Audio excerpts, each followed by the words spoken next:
The audio you're hearing was recorded on the MSI gaming headset, link in the description below.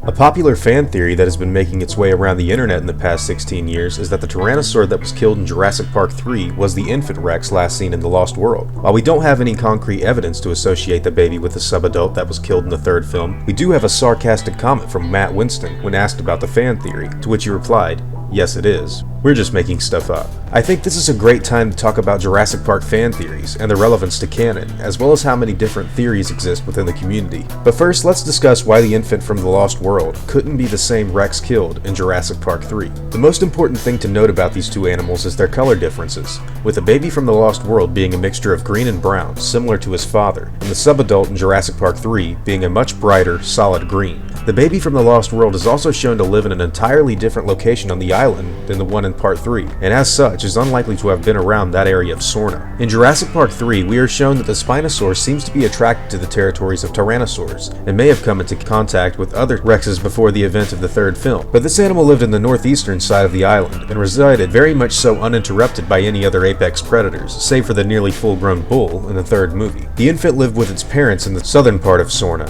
and probably wouldn't venture that far out of its initial home, because of the large gap in land between both areas. Both Rexes are not only color different and reside in different parts of the island though, they also seem to have different ages as well. With what we know about Ingen's Tyrannosaur clones, their growth rates usually hit their max at around 3 years. This information is gathered from the fact that the Tyrannosaurus we see in the first film, the one some fans call Rexy, was born around 1990 and was featured in the events of Jurassic Park in 1993. Rexy is the biggest Tyrannosaurus in the series and has reached her full size in the span of 3 short years. The infant from The Lost World was born in 1997, and as such would be aged around 4 years old in Jurassic Park 3. However, that animal was only 14.5 feet tall, which is far less than what it should be at a maximum growth, which is closer to 19 or 20 feet. Jurassic Park fan theories can range from several different points in the series that are either unclear or possibly left up to the audience to decide. I have a few fan theories on the series myself, as all fans do, but I would classify this exact theory as someone's personal headcanon rather than a theory that would hold water when put up against the films. One theory I will be going over in full in the very near future involves a certain boat and the buck Tyrannosaur from The Lost World. But to clarify on this particular observation, unless the infant's growth was stunted, it migrated all the way across the island and turned its skin a different color, then the Rex that was killed in the events of Jurassic Park 3 couldn't be the same dinosaur. Jurassic Park fan theories are always fun, and it's always interesting to hear what others have to say about the franchise, but the baby Rex from The Lost World is more than likely still alive on Isla Sorna, and possibly with a mate and offspring of its own by now. This means that the animal killed by the Spinosaur in Jurassic Park 3 was probably the offspring of another pair of Ingen's cloned Rexes that lived closer to the northeastern part of the island. This would place a possible date of birth for that creature after 1997, and mean that there are indeed other Rexes on the island breeding their own young and nurturing them in separate territories to what we have seen in the second and third movies. In a future video, I will attempt to discuss how many of these Rexes may exist on the island, using some other forms of Jurassic Park media outside of the film series, just for pure speculation and fun. If you're interested in checking out that video or any to come in the future,